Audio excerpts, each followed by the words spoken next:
Hi, we're the resource team. I'm Catherine Grayshall. And I'm Jenna LaCorte.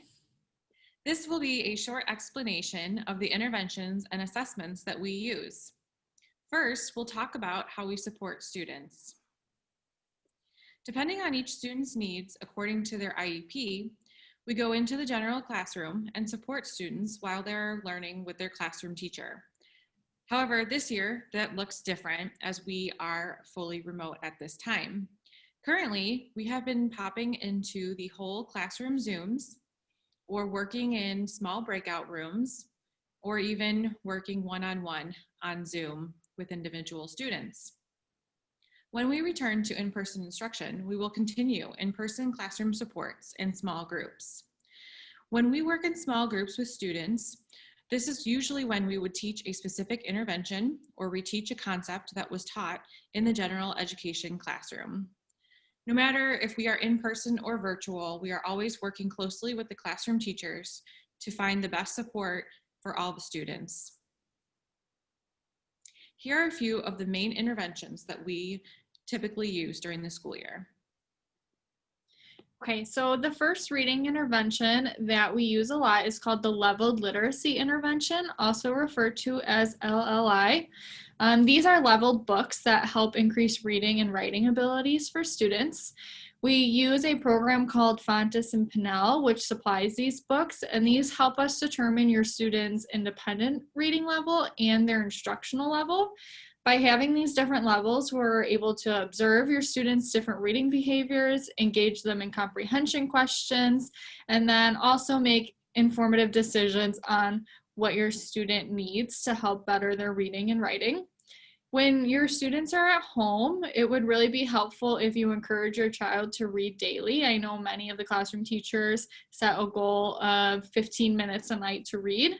Also, make sure that when your child is reading independently, that they're reading a book at their individual Lexile level. You'll get those Lexile levels from their classroom teachers. And then remember that the library is also doing virtual book checkout. So if you go on the website, you can find a list of books from the library, and our librarian will place the books at the front of the building, and you can come and pick them up for your child to read at home. For math, our main intervention is Bridges. This is a new program that all of the district has implemented this year. Your child will get this Bridges instruction from their classroom teacher. They will also get the intervention from myself or one of the resource teachers or a different aide in the building. This provides targeted instruction on K through 5 math skills. So we'll determine what skills your child needs to continue to provide growth in. And then there are different interventions and different specific lessons that help develop these skills that your specific child needs. With math, when you're at home, you can make sure that you are encouraging your child to practice their math facts so that as we move along with these interventions, that they're having a solid base and continuing to practice those math skills at home. Another assessment that we frequently use is called Ames Web. Ames Web Plus is a web-based formative assessment tool that helps us to quickly and accurately screen and monitor students for the reading and math skills of pre-K through 5th grade, since we are here at the elementary building, but Ames Web goes up through grade 12. It also helps us identify those in need of academic support and enable early intervention, measure, monitor, and document the impacts of intervention efforts. So while we collect that data, then we can decide what interventions would be best suited for that student's particular needs according to their levels.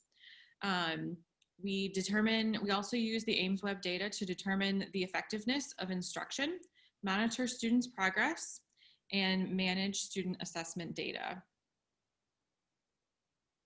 So these are just a couple of the main reading and math interventions that we will be using and are currently using with your students. We will look at your individual student and their needs and determine what other interventions we can use to help provide your individual child to the best of our ability. But if you do have any questions about any of these specific interventions or assessments, or about what your individual child will be receiving, feel free to reach out to either one of us at any time. So thanks for watching.